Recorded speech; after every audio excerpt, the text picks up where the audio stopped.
think we're good. Yeah. All right, we're off and running. Welcome, everyone. This is the Wasatch Front Economic Development District meeting. It is Thursday, December 12th, 2024. It's approximately 1:30. Want to welcome all those online. And speaking of those online, I'm going to have Andrea just go through a brief introduction for those that are online so we know who's here. Andrea, do you want to do that? Certainly. Online today is Marshall White, Andrea Pearson, Gage Florer, Paul Wood, Heidi Walker, Jay Mosqueda, Andrew Gruber, Chris Roybal, Meg Padgen, Matt Ryan, Kirsten Swinyard, Carolyn Plant, Amanda Tullis, Chris Sloan, Carol Patterson, Michelle Larson, Rosie Hernandez, Jordan Chandler, Marion Florence, Spencer Eccles, Stephanie Russell, Michael, Dave Mon, Sean Milne, Madison Aviles, Jimmy McDonough, Ali Demersman, Lon Crowell, Gwen Kervin, Byron Head, Chanel Flores, Helen Wilbanks, Kent, Miranda Jones Cox, and Victoria Petro, and Michael Ombre. Great. Thank you very much. Anyone else that wants to sign on, then just please do that, and we'll make sure we note your name on the record. I did see So, Kate Becker. There she is. It looks like I missed Kate Becker. Yes. Got him. Okay. Yeah. Of course, we have everybody with that. The first action item, I believe, probably our only action item this morning, is approval of the minutes that we held on October 17th, 2024. I would entertain a motion to approve those minutes for October 17th, 2024. So moved. We had a motion. Do we have a second?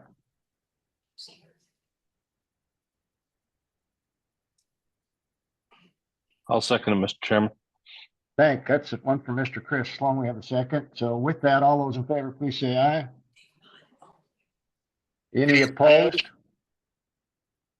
I'm going to rule the motion passes. So thank you very much for that. Motion has approved for the October 17th, 2024 agenda items minutes. So let's go to our next agenda item, which is Utah Rising, a free enterprise vision for Utah's economy. We're very blessed to have with us Spencer P. Eccles. I call him Spence Jr. Because he is a former his family comes from Ogden, know him very well. But we're happy to have Spence with us.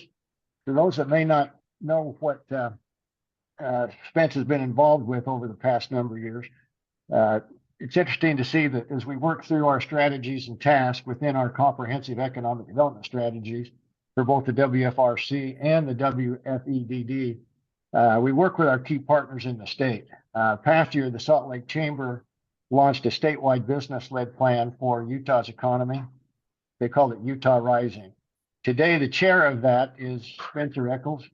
Spence Jr. is here to discuss his plan. Spencer spent his career in helping Utah's economy. He's the co-founder of the Sinosure Group, a past executive director of the Governor's Office of Economic Development, and a vice chair of the Utah Science, Technology, and Research Initiative. He's the vice chair of the STEM Action Center and a Utah Capital Investment Board member.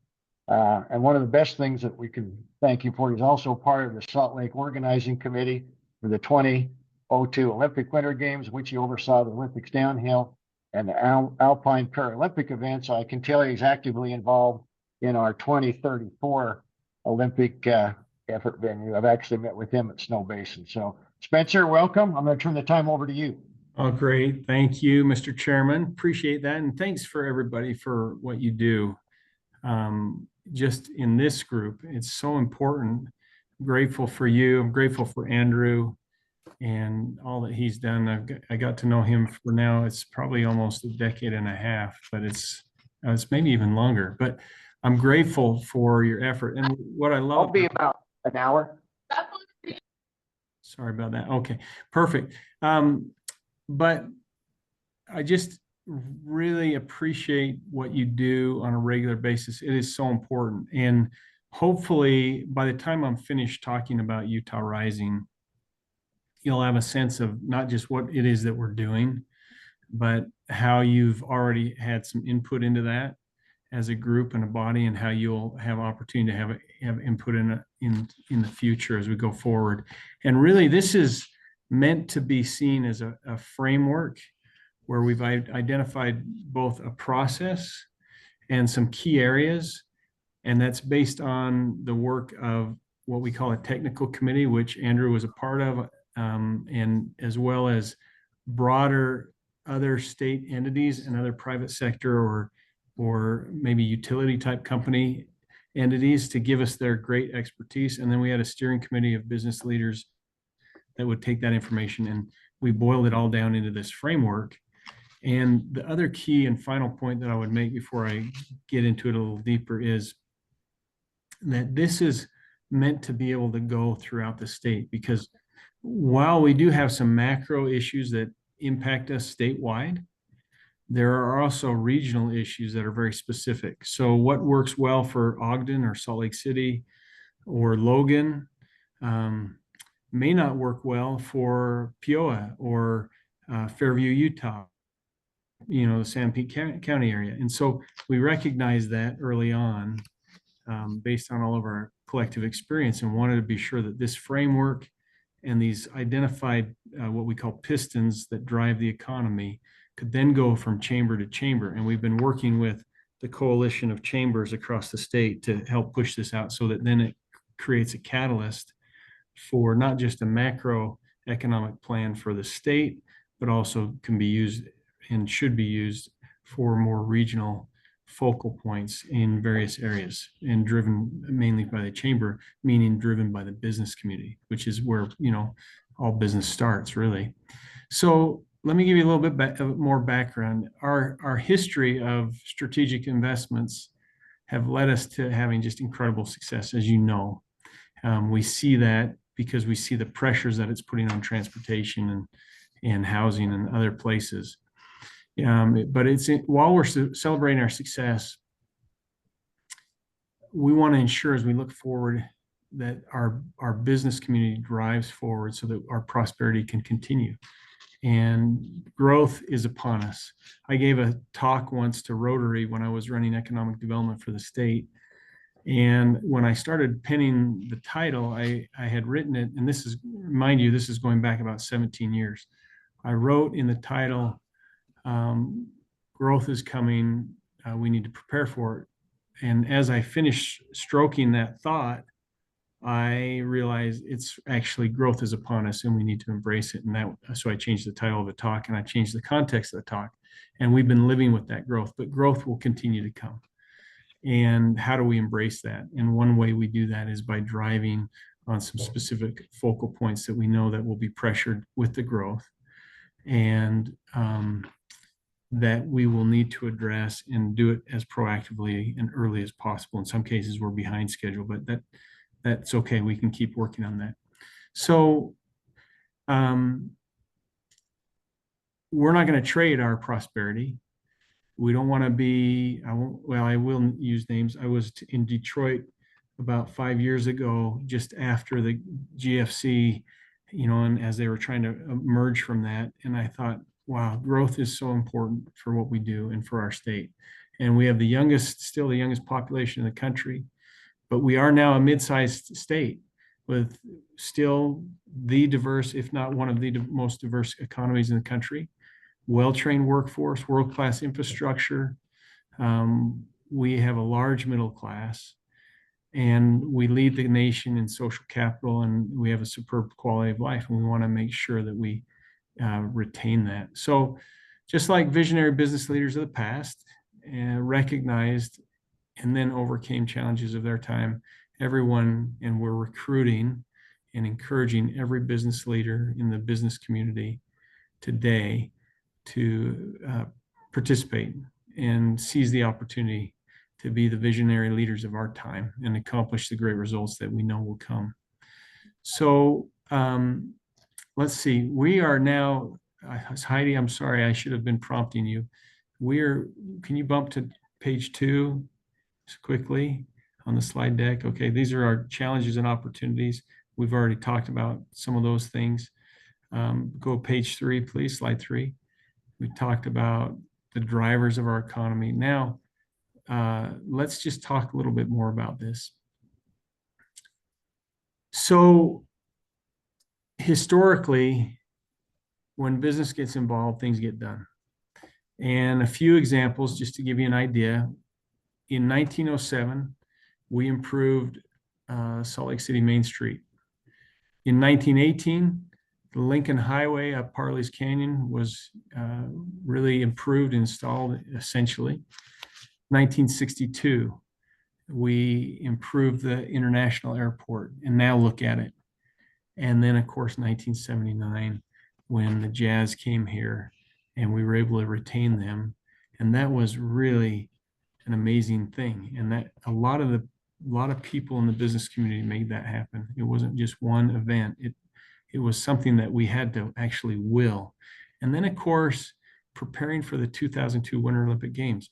Because of a lot of the work that had been done, thinking around infrastructure, thinking about highway systems, we were well positioned for shovel-ready projects, and we were able to accelerate those. We were able to get additional funding accelerated to us, which helped us improve our state. And so that catalyst of having the Olympics coming helped us find additional resources, additional focus to drive forward. And so that's an important thing to note about the initial benefit of receiving the Olympics. So for 2034, which you all remember on July 24th, Pioneer Day, we were awarded the games. We estimate a $6.6 billion economic impact. And it'll usher in a new time, a new need for additional infrastructure, housing, and much more. We're grappling with that now. And so what can we learn from the successes and challenges of 2002? And we've incorporated a lot of that into the Utah Rising initiative. So let's go to slide 5. And Utah Rising. So what is Utah Rising? I gave you a brief overview of what we're trying to accomplish with it, but here's our tagline: Utah Rising. It's a statewide business-led plan to ensure a prosperous future for all Utahns. If you had a vision statement, it would be, our plan is to make Utah the best performing economy in the country and to keep it that way. Very similar to some of the thoughts we had in 2009 coming out of the Great Recession, or what we call now the Great Financial Crisis. So we've come together as business leaders. We've invested a tremendous amount of time and actually money. We had raised quite a bit of money to help drive this project.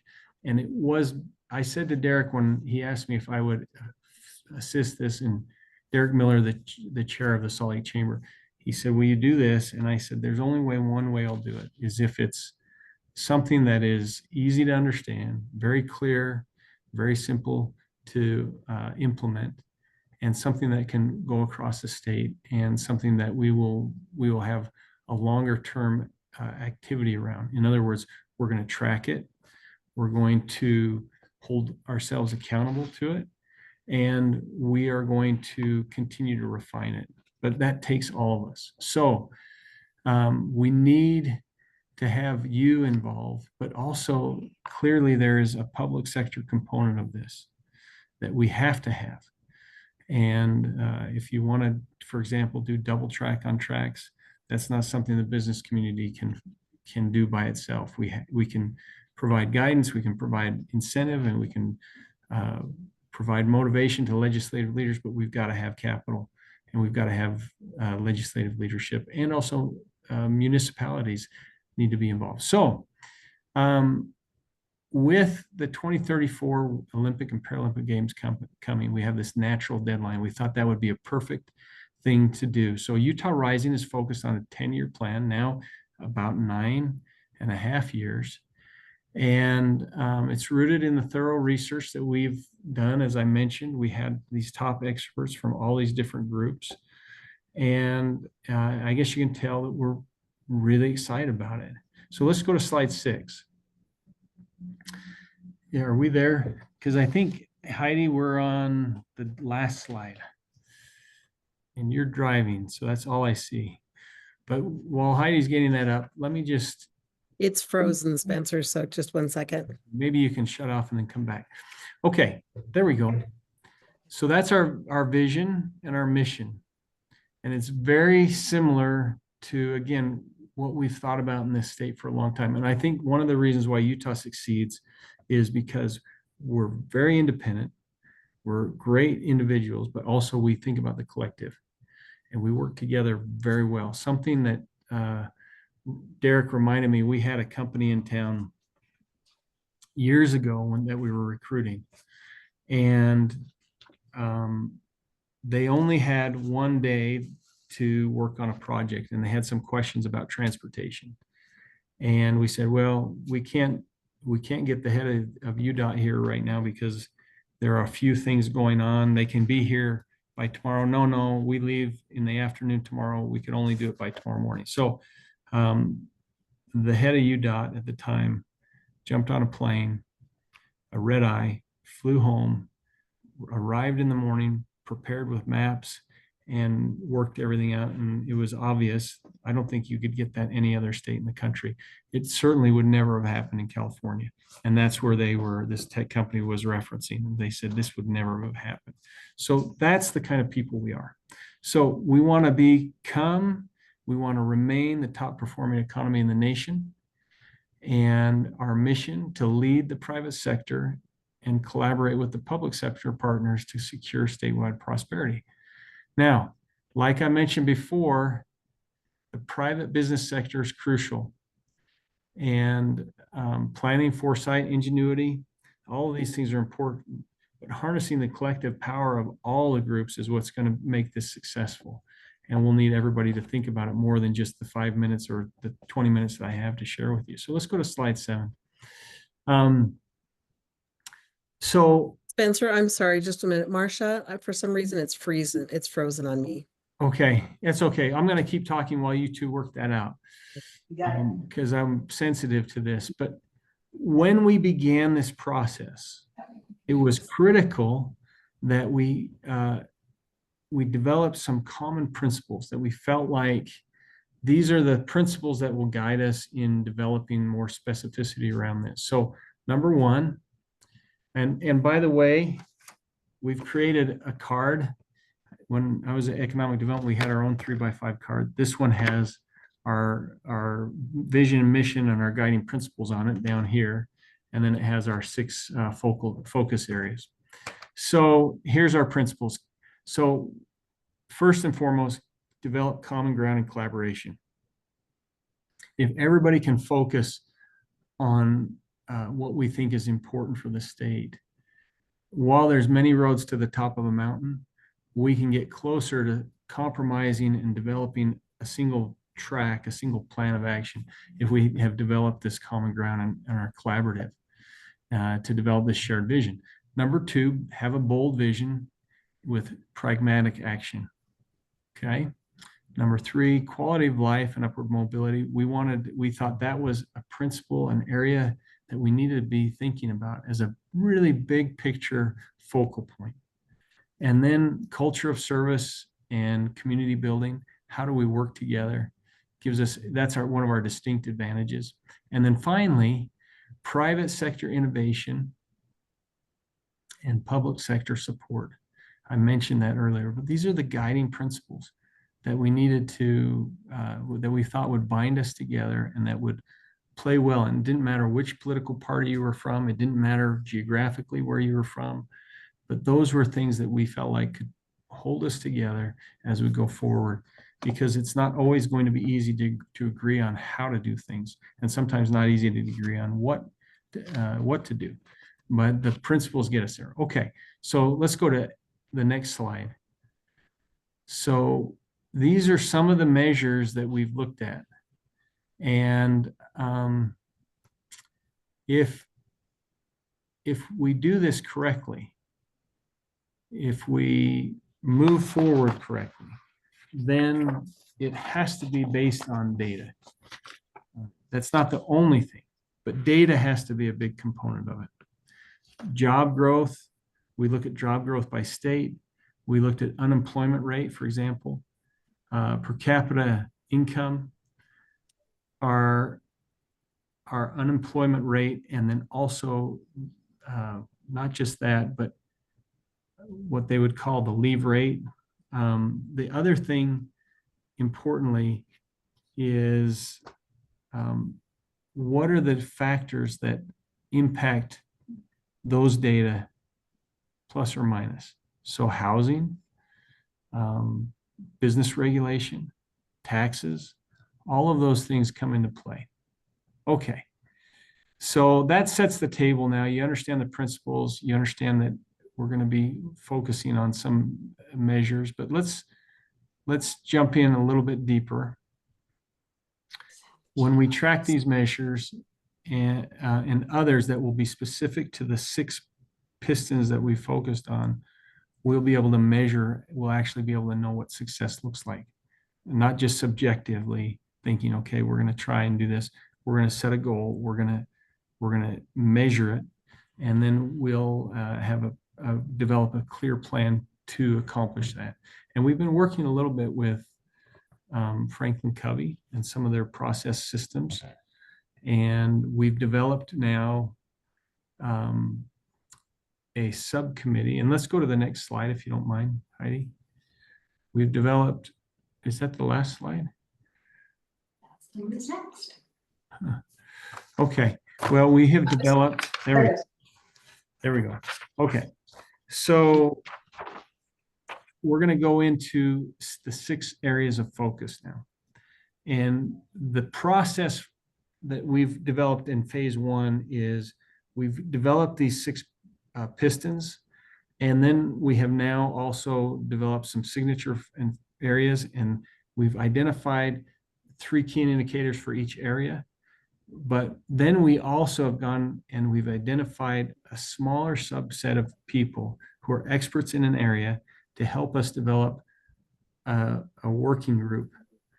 So we take the experts in that area and say, okay, who are the key people that need to be part of this working group? We've tried to keep it to 5 to 6 people, and we're in the process of doing that right now. And each of these pistons will and working groups will really help us define a path forward with great clarity. So number 1, we've got our strategic goal. You've got the workforce one up there, I can see. Workforce. And our Utahns are healthy, they're talented, they're industrious. So how can we strengthen the workforce? And we focused on some specific targets related to that, as far as this specific age group that really is 18 to 35. And how do we advance them? Education is going to be a part of that. We need to make sure that we're not just focused on just the workforce. We're also, whether it's a 4-year degree or a technical skill set or certification, we got to make sure that they can also be participating in the workforce in general and the community in general. So educating workforce and beyond. Let's go to the next slide. Transportation infrastructure, something that I think this group knows well. And we've talked a lot with legislative leaders. We've talked a lot with the powers that are in and the stakeholders involved in transportation. And double tracking is going to be one of those things, but also within, not just within the current geographic area, but also extending along a much further route. So those are areas of our focus. Let's go to the next one. Okay, so this one is really important, obviously, and that's the business environment. And we've done such a good job over the years of creating a streamlined business environment at the state level and reducing regulation. In fact, with Governor Herbert, he led the way to identify business regulations that were negatively impacting business. We tallied all those up, we prioritized them, and we either eliminated or we've modified well over 250 business regulations at a time. And so we have to continue to do that. But one other area related to the business environment is also the mosaic that we have of business regulations around counties, the various counties, and then also the various cities, which makes it difficult for companies as they expand across into different areas. So how can we coordinate better on that? But this is really important. With our diverse private sector, we'll continue to work on this area. And this is, again, an area of focus. Let's go to the next one. Housing affordability. We hear a lot about that in the press. We talk a lot about it. It's been a big initiative from Governor Cox. And so we'll continue to focus here, and we're going to come out of this with really clear, identified areas. And we already have put some things on paper, but again, the working group's going to help us move that forward. Now let's go to the next one. Utah Rising focus area of livability. So this particular area, we're developing an index through the Kim Gardner Policy Center to say, how do you measure livability? Part of it's recreation, part of it's security and safety, part of it's ability to get around, part of it is clean air and clean water and things related to the Great Salt Lake, accessibility to the outdoors. So an index has been developed, and it's in the process of becoming a hard data point for us to, again, to measure this. And then finally, next slide, we go to Utah Rising's area of focus on natural resources. So Utahns are great conservationists. We have some particular and unique challenges, particularly around Salt Lake, the Valley area, and up around the Cache Valley area. But it's the world we live in. We have to figure out how to manage that. But then also, when, again, going back some 15, 17 years when we launched the national park effort on the 5 national parks, and we saw things spike, and then again we saw impact on our natural resources and the outdoors spike again during the pandemic. So these things are only going, the pressure there is only going to increase. So we're focused on that. And these were the 6 areas. Now I'm going to open up to a few questions, but you can see that we've put at the high level here, there's even more detail, and you can go to the website. We'll provide that website to you. But a lot of thought and planning has gone into this point. And we stand as both the literal and the figurative crossroads of the West. We've historically been top 1 or 2 best economy in the country. And we've got to have a living and a breathing strategy. And so we look at it as a 10-year plan that rolls forward, and we're going to evaluate it every year, but really every couple of years, the plan is to look at it, refine it, see how we're tracking, and continue to, as we accomplish things on our objective list and we work our way down the priority list, there may be other things that come up too. So it's a living, breathing document. And so as business leaders, this is where you come in. This will succeed or it will fail based on how business gets involved. And we need to have the business leaders be involved. When we think about clean air, we need to think about that more as not a government solution, but as a business solution, and how can we do that? And so those things will be built into this even further. And then finally, I think that gives you a pretty good sense. I would ask Heidi, and then we can open up to questions. Heidi, what would you add to this? Because Heidi's been the glue that's held the whole process together, both between the technical committee and the strategic committees, and then working together with our launch and moving it forward. Thanks, Spencer. No, I think you've done an excellent job. I just dropped in the chat for everyone a direct link to the dashboard to talk about the strategic goals, the KPIs, and supporting measures that are currently in place. As Spencer mentioned, the working groups will dig into those supporting measures and help us look at an action plan moving forward.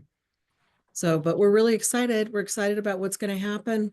We're excited about the feedback we've had and about the business leaders actually looking at their own strategic plans and finding ways to align themselves with the Utah Rising Plan. So any questions or concerns even? Spencer, thank you for that presentation. Anyone on the committee online that would have a question for Spencer at this time? Now's your opportunity.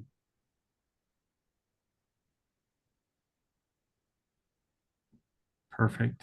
Spencer, I just might add that I appreciate very much your leadership on this, and especially recognizing that government cannot do this by themselves, that it takes the business, it takes the private enterprise initiative that we see.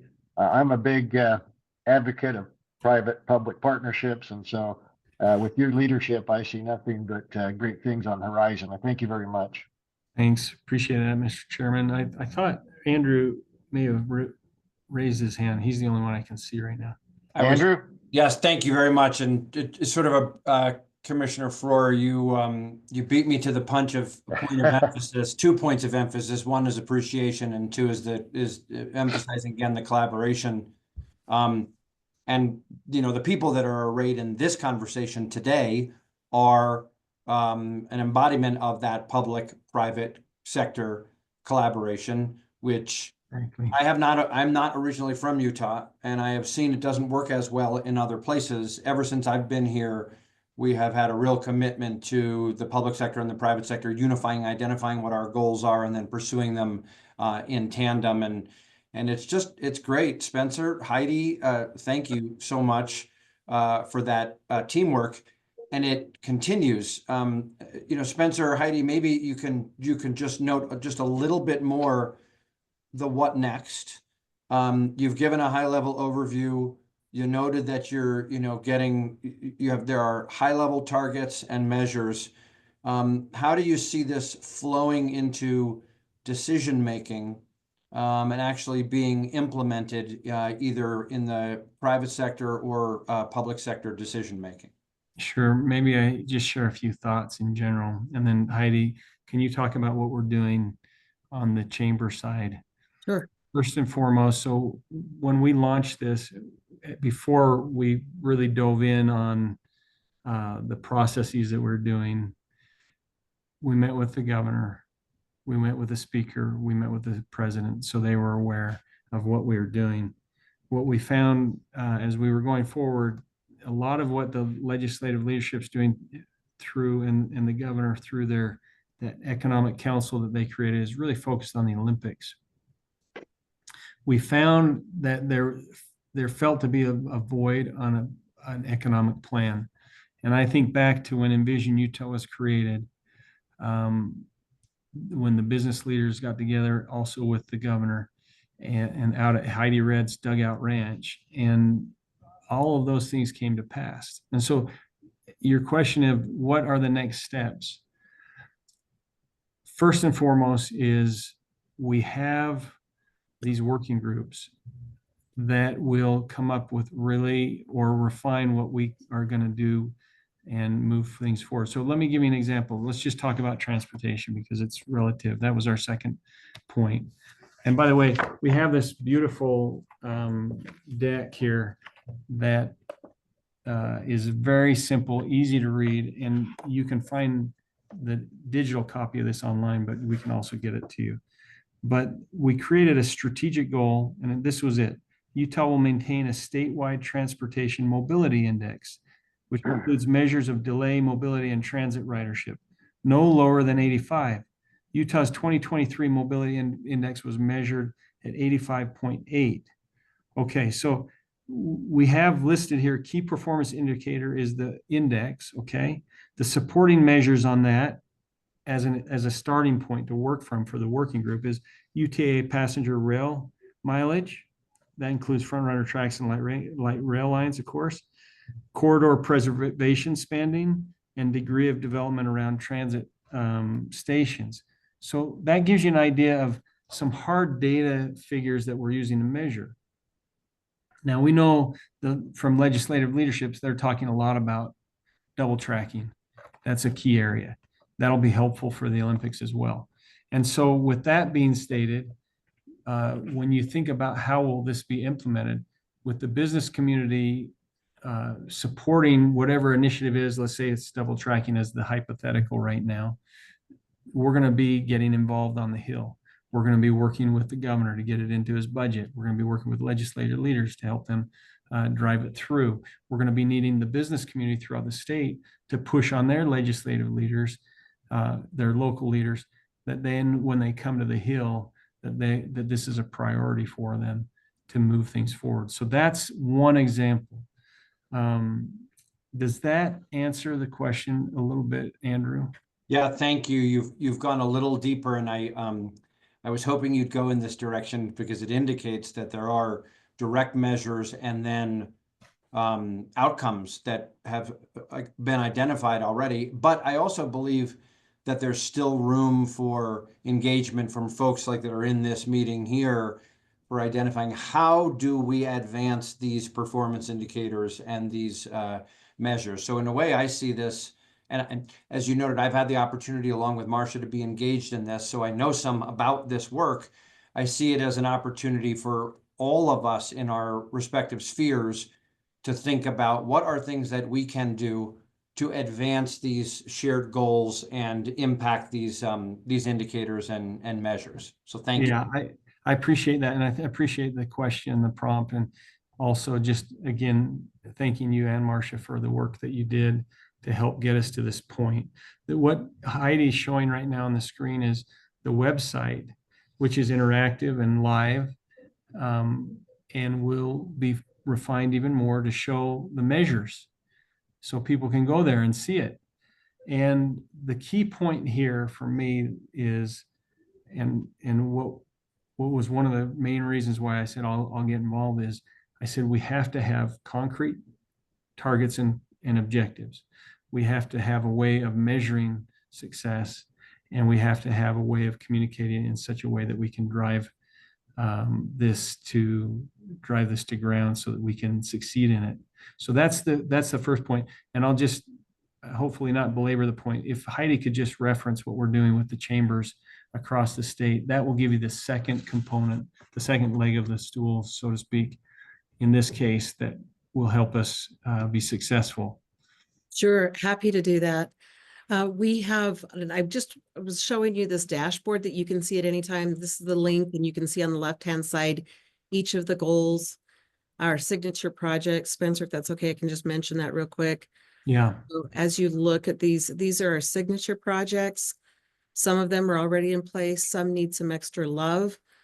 When we get into these working groups, Franklin Covey will take us through their 4DX plan that will help us figure out what's already happening, what just needs some money, what needs, who's doing what. And Andrew's accepted the invitation to be part of the transportation working group, which we really appreciate. Thank you. He can be a big voice for us.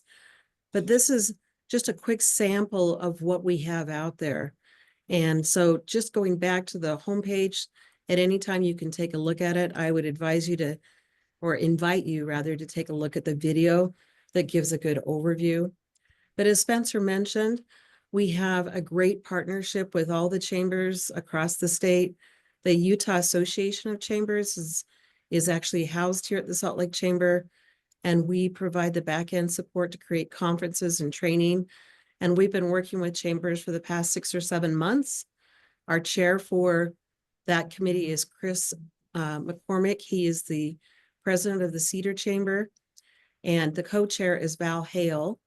With our recent merger with the Economic Development Corporation of Utah, Val has been doing some great work for them, and he is part of that effort to help those chambers work in their own communities to create their own economic vision. And as Spencer mentioned, as soon as those visions are in place, we will then add those to the website as a collective reference, as a statewide effort to create an economic vision for our state and for our future. Is that what you were thinking, Spencer? Yeah, thank you. That's exactly. So anyway, Mr. Chair, I know that we've exhausted our time. We were going to be finished at 2. And if there's any other questions, if not, I can just maybe summarize in 1 minute. Yeah, go ahead. Okay. Spencer. Maybe 3 things to remember. Number one, this is business led. Number two, this is real and meaningful. And the third component, I think that's really important for us to take throughout the state is this is not a Salt Lake County, a Salt Lake City, a Salt Lake Chamber effort. This is a statewide effort. And it should be seen as something that nobody's telling Fairview or Sanpete County what to do. But here's a framework where you can think about your workforce, your transportation, your business environment, your housing, your livability, and natural resources. And what should that area do? What should Moab do? What should St. George do that's specific to them in these categories? So it creates this uniform framework and takes a lot of that work out of the effort. And what we can do individually is be aware, make sure other people are aware of it, make sure our legislative leaders are aware of what we're doing and how we're moving it forward, and then engage with your personal business wherever you are. How does this work with my personal business? How can I play in it? So anyway, with that, thank you for your time. Appreciate the opportunity to present to you. Thank you, Spencer. Heidi, great presentation. We appreciate it. I'm sure if there's any other questions, you'll run it through Marcia, and I'm sure you'd be happy to answer those for us. But great presentation. Thank you very much. Thanks all. Yeah, Appreciate Chair, you being with just real quick Go to add ahead. to this a little bit. So what's really fun when I was participating at these initial meetings is that it really plays into the Wasatch Choice vision. Transportation choices, housing, open space, parks, and then that's the last one, city and town centers. I knew I could get there. And it's really great to know that the business environment and the business groups want to also, further the great things that we've got going on the Wasatch Choice Vision side. And then it steps down into all the work that you all had an opportunity to play into as far as creating the comprehensive economic development strategy. And so thank you. I think this is what it's great to be in what I call our lane, but to see that the other ecosystems around us are doing all the great things to make the business environment prosper as well. So thank you, Spencer, for your time today, and Heidi as well. So Thank you. Appreciate Great, it. Marcia. Appreciate you bringing that up. Thanks again, Spencer and Heidi, for being with us. Great to see you. Take care. Good luck. And thanks for all you do. Merry Christmas and Thank you. Have a great holiday. happy holidays. Okay, with that, we're going on to our next agenda item, which is regional transportation economic opportunity. And we're going to hear from the Long Range Planning Committee, the Wasatch Front Regional Council. As Marcia just mentioned, one thing we focused on this past year is the importance of creating city and town centers and economic opportunity. And so we'd like to take just a few minutes and invite the individuals from that committee, Long Range Planning Group, to discuss a little about the workshops that have been held over the past several months, and ask them how it deals with regional transportation and how that can lend itself to really better economic opportunities here along the Wasatch Front. So with that, I'm going to turn some time over to Jory Joyner to make that presentation. Jory, are you with us? Yeah. Can everybody see my screen? Go ahead. We can. All right, perfect. Let's rock it into this. And Commissioner, appreciate the plug for the workshops. I'm not sure everybody on here attended one, so I'll give a little bit of background. Jory Joyner, Director of the Long Range Planning Group. We also have a few other members of our Long Range Planning Group here. If we get to the end, I want to do a quick overview of what the Regional Transportation Plan is and how it fits within the Wasatch Choice Vision, but mostly want to have a discussion with the committee. So let's make sure I can actually do this. All right. So WFRC, right? We're an association of governments, which the Wasatch Front Economic Development District matches that same boundary of the 5 counties: Weber, Morgan, Davis, Salt Lake, Tooele. The Metropolitan Planning Organization, which is what we do here at WFRC for long range planning, covers just the Wasatch Front of the region. So you can see all the way from Brigham City through about Bluffdale. We do work with Morgan and Tooele through our rural planning organizations, but I just want to make sure you all know that anything outside of these areas, and you can see Mountainland Association of Governments down below, would fall into the state's long-range transportation plan. So as we work with you all on projects, things like that, keep that in mind. we work, the Wasatch Choice Vision coordinates local land use aspirations, desired economic opportunities with our regional transportation plan. It's collaborative. It's been created together with cities, counties, UDOT, UTA, Envision Utah, private sector across the Wasatch Front over the last 2 decades. And just as a reminder, the tie between the regional transportation plan and the economic opportunities is that just a strong economy, we have a strong economy if it's supported by a complete transportation network. We have 4 key strategies for the Wasatch Choice Vision. They provide transportation choices for all users, housing options by responding to the market demands, preserve open space and provide access to our outdoors, and then link economic development with transportation and housing through our centers and development. A little bit about the regional transportation plan, super high level. It's developed on a 4-year cycle. So the last plan was adopted in 2023. Has a financial plan and fiscally constrained. It conforms to applicable controls, goals, and budgets for on-road mobile sources. So that's the air quality component. And then it ties to the future land use plans in the Wasatch Choice Vision. It's divided into phases. So each about a decade long, where projects are needed. We identify when projects are needed and then could expect funding between now and 2050, the current plan. We're actually going out to 2055 with the upcoming efforts. And then the RTP is the starting place for projects to move forward for prioritization of federal, state, and local funds. And you can see that at the kind of the bottom of the graphic there. For modes, multimodal. So road projects can include new construction, widening, operational, safety, corridor preservation, transit projects, core bus routes, bus rapid transit, rail, and include even transit hubs. Active transportation, which is are for pedestrian and bicycles, include grade separated crossings, protected bike paths, and new trails. As I mentioned, our last plan was adopted in 2023. So we are at the beginning where we're looking for aspirational ideas. We're looking for brainstorming of projects. And so you can see on this graphic, we're at the top of this and we're looking at this this fall. Next year, we're looking to complete a preferred scenario. So that's identifying what projects are needed between now and 2055. Whereas in 2026, we'll identify when those projects are needed into our phases with a plan to do a final adoption of 2027. So that brings me to our discussion piece. So kind of hammered through the overview of the regional transportation plan, just to ask if there's any questions on that. And then if not, I'd like to have a discussion with the committee. And I've got a few planter, maybe questions on the side there.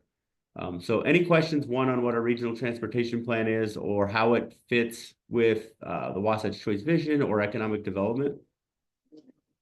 Any questions for Jory at this point in time? All right. I don't see any hands up. Perfect. Well, we have a link there at the top and we can send this out. I can go open it up if you'd like, but really want to have a discussion with you all about, what's important, what transportation is important to businesses. Maybe what's the biggest infrastructure impediments to economic growth?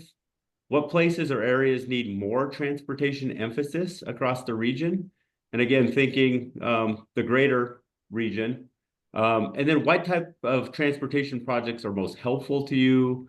And where is it working, right? Where do maybe we have some good examples? Ultimately on this, the map you have there on the right, and then the link at the top right, you can make comments to the map for transportation projects or even specific land uses. And so Marcia and Megan and the Community Economic Development Group are currently reviewing the Wasatch Choice Vision Centers and input we took from the workshops, but we're open if there are, places or things that need to be adjusted with the land use that you can see as well. So Commissioner, Chair, Marcia, open it up for discussion. And we have a few experts here. I have, Jay, Hugh, and Lauren, who work on the road, active transportation, and transit. So if we have questions about things, they're here to help answer questions as well. Thank you for that. Questions? Marcia, do you have anybody online that has their hand up? I don't see anyone. I might call on someone like Amanda. Tell us if working up in Davis, what do you see as some issues of transportation in and out of the school? That's a great question. Thank you, Marcia. I think as far as transportation, we have a great partnership with UTA to try to make sure that we have access to the campuses and things for all of our students. And we've grown so much that I think our demographics are changing. And the more opportunities that we can utilize public transportation to get students here, simply because of the demographic that we serve, a lot of them will use public transportation. So I just think all of this is super important to us. I also think that once our students graduate, the more ways that we can help get them out to employers that keep them local, it's a positive thing for all of us. So appreciate the opportunity to comment. Thank you. Jared, you have your hand up. Yeah, I'm thinking about, from, previous updates of this plan to now, what are things that have changed in the business environment that could affect transportation? And one of those that comes to mind is the Utah Inland Port Authority, right? And an overall trend of potentially there's more I guess length and times and potential for impact where people are crossing. I don't know that there's new at-grade crossings anywhere, but okay, let's look at at-grade crossings because maybe those are more active with more trains, right? Or even, okay, how can should we map out hubs for train traffic that is more of a business side of things. Obviously, I think we're well covered on, our public transportation via rail and, but where is there a nexus here where we should be thinking more about the Utah Inland Port project areas that are in WFRC's jurisdiction, which would be Northwest Quadrant and one in Spanish Fork called the VERC project area. I guess Tooele has a couple project areas too, maybe, but so those are just a couple thoughts, right? What are other big ideas? I think the Utah Inland Port is something that's evolved quite a bit since the last time, we looked at these plans. So Good comment, Jared. I think there's one up in Weber County as well. We've been working with Stephanie and the county up there on that in West Weber. And speaking of, we have not only do we do outreach to our local communities, but we have stakeholder outreaches, and we have a meeting with the Utah Inland Port Authority next week, I believe, to have these same conversations. We do have some grade separated crossings across the region, and we just amended projects for the front runner to make it more reliable and the ability to have higher frequencies as they're looking at the double tracking that we've heard about from Spencer also earlier. But yeah, so we've just added some crossings in there, and we're definitely looking and putting that on our radar to connect with the inland port. And freight is one of our kind of key areas we want to focus on as well. you guys are on top of it. Thank you. And Jory, I'll just hop on here too. For those that don't know me, Stephanie Pack, I represent the Utah Inland Port Authority in the northern part of the state. So 3 of the project areas that are in the WFRC jurisdiction, and it's a big priority for our team to ensure that WFRC and any planning efforts that are happening with adjacency to our project areas have the data that we have available as to growth projections in those areas. And we anticipate that data will likely help us prioritize specific types of needs in these areas, be it active transportation or some of the transportation projects that have been planned previously. But that way we can make sure that, the region is well prepared for the growth that we anticipate. Because we do anticipate that these project areas are going to have significant impacts, particularly with some of the timelines that we're seeing. So we're excited to participate. Perfect. And I want to mention that part of our process and efforts is to update population and employment projections across the region. We work closely with the Kim C. Gardner Policy Institute, but we also refine that down beyond even the city level to, transportation analysis zones. And we're looking for feedback, and we'll have a draft out this summer as well for review from everybody. And so we'll make sure, our communities are looking at that and our key stakeholders, because more and you have probably a better idea of what's coming, not only on total between now and 2055, but when things are projected to increase. Andrew? Yeah, thanks. I'm going to take a page out of Marcia's book, and as I look around the attendees here, there's so many of you that are involved in key development projects. And, now and ongoing, we want to make sure that we're hearing what the key transportation priorities are from you as you're looking to, what do you need for success? And this is not just WFRC, but it's also UDOT and UTA, and running kind of south to north. I mean, I see Michael Ambre and Mira Xochimil, who work at the point. I see Victoria Petro, who obviously is working in the Fair Park and the Power District area. I'm here for Swazo, though. Say again? I'm here for Swazo Business Center, though, too. So we're going to diversify all the things that I get to care about. You're the wearer of many hats, and Yes.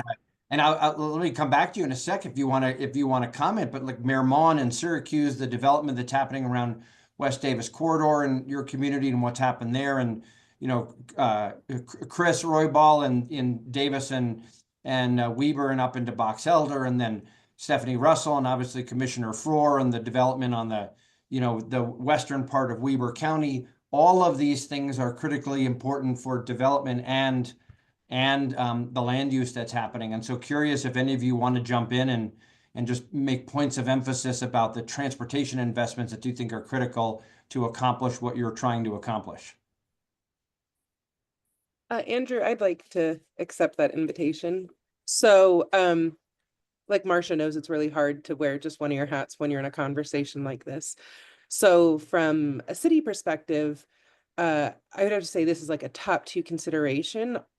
Transit costs are about 20% for families at this point. Transit and housing together are the leading expenses for our constituents and the leading barriers to economic mobility for people on the west side. And so, I get to serve on the board of the Port Authority as well. So as we were having that conversation, not just how do we move goods around and how do we compensate for how long these trains are getting, but how do we connect our constituencies who need to prosper in this growth trajectory to those opportunities. We just built a massive prison with not one option to get workforce out to that prison. And I have a lot of neighbors who would take those jobs and do them well and create economic stability and self-reliance from them.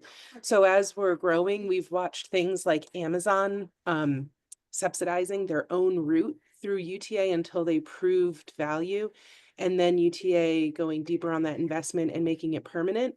The city right now is the prime investor on our on-demand West Side service, as well as the high frequency service up and down Redwood Road. And so as we're watching this grow, I really would love for the conversation to shift from this being a subsidy for riders to an investment in a utility that connects our workforce to our opportunities for the purpose of GDP growth.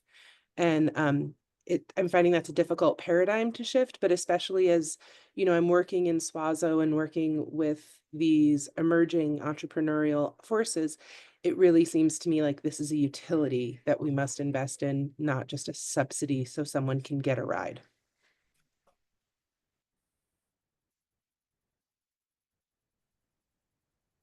Yeah, thank you, Andrew, for the question. And Mike can speak to this as well, but at the point, transportation will be fundamental to catalyzing economic opportunity at the site. So we're employing a multimodal transportation system that really has to look across the board at all the above. So whether that's a critical regional roadway connection, we'll actually be breaking ground on that regional road extension of Porter Rockwell Boulevard through the site on Tuesday, and welcome you all to attend that groundbreaking. But in addition to, a regional road, we're also looking at a really extensive connected roadway system on the site, a new front runner station potentially. That new station is currently undergoing an environmental review. But the legislature has already appropriated about $250 million to fund that new front runner station that will provide regional commuter rail connectivity to the site. The transportation agencies have also looked at extending track service through the site and innovative mobility zones as well, which could include enhanced bus service. We're also looking at innovative solutions. I mean, really everything's on the table. So we are currently conducting a feasibility study for advanced air mobility to look at what maybe future air taxi operations on the site would mean for the point and connecting it to the broader region, as well as potentially an autonomous vehicle circulator around the site. So while of course, someone could live, work, and play there at the site and still have a car, they don't need one if they don't want one. We're really trying to build and incorporate all the best practices from a land use planning side as well as transportation to make this really, a community where people have access to all the amenities they need for daily living within a 15-minute walk of a transit stop. And so the car will not be king.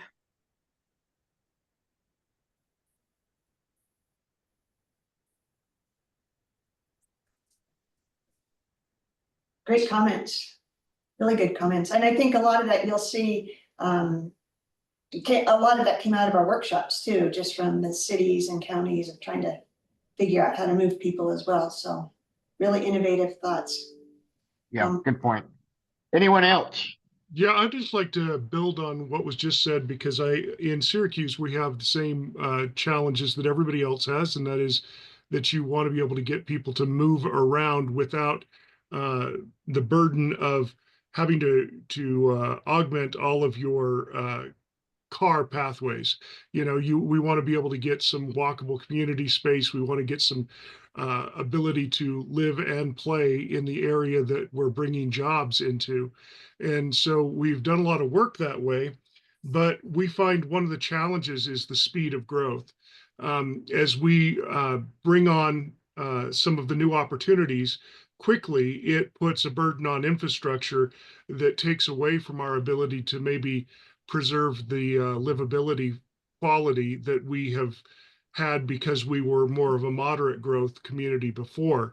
And so we're really looking to see if there isn't some way that that maybe the state or even the Fed can support some of these things as we try to relieve challenges like some of the housing. We want to be able to not say, well, that means that we can't bring in the parks for the kids who will live there.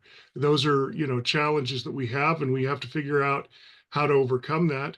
But we are committed to bringing in some of the new industry and the jobs and the growth that will power our future. So I'm hopeful that we'll get some support. Unfortunately, what we really get is resistance from people who say, you're not allowing growth fast enough. But if we don't moderate just a little bit, then we tax our citizens out of our communities. Good comment. Anyone else? So before we move on, I just might mention for Weber County, we do have an inland port project area there, very dependent on the success of that inland port regional transportation dealing with the extension and legacy. We need an alternative route into that, obviously to support industry that may come. And also we're getting pressure from the development side for residential along 12th Street corridor, which you may know is impacted greatly by the UP rail line. So these regional transportation issues become critical as we look forward to our general plan and how we put people in the right spots for development while not blocking the opportunities for future transportation or road corridors to go through. So I don't know, Stephanie, Stephanie Russell, do you have any input on that before we go?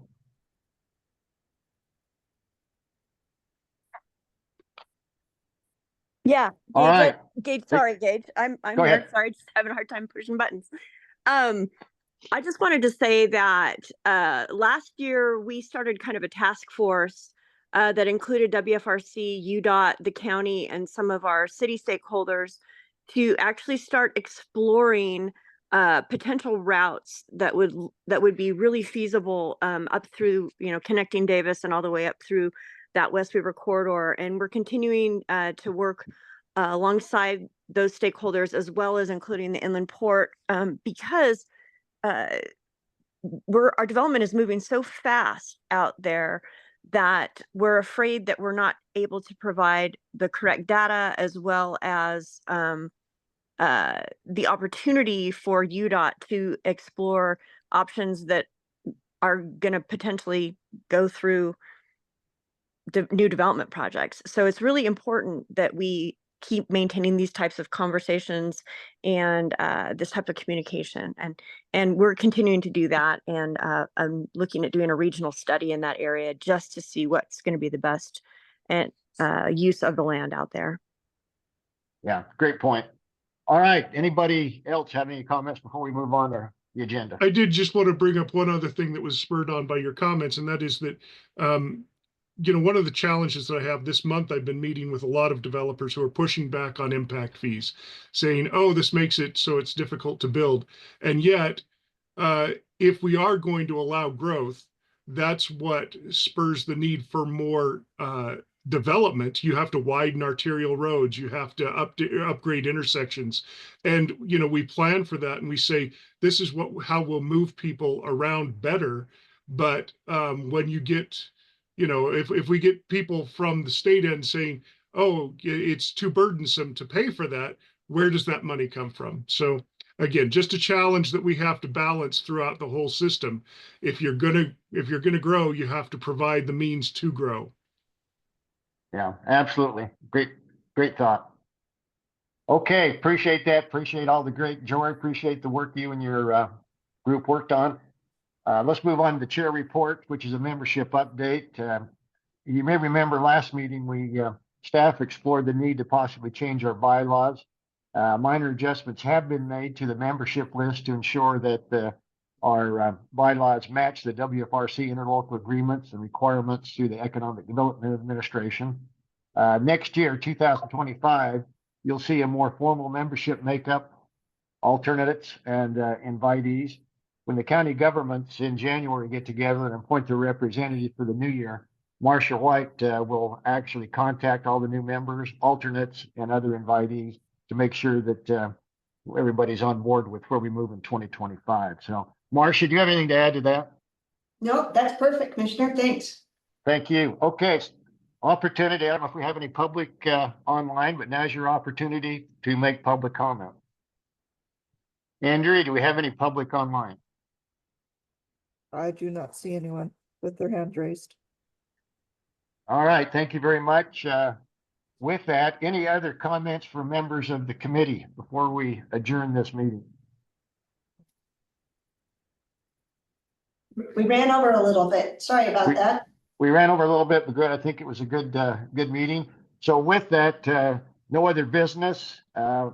We'll stand adjourned until our next meeting, which will be Thursday, March 13th, 2025. Everybody have a great holiday. Thanks for your attendance today. And any questions or comments or additional information you may need from any of our presentation, please get a hold of Marcia. She'll be happy to respond to those and make sure she gives you the contact information you need. So thanks very much, everybody. Have a great holiday. Thanks, you guys. Thanks all.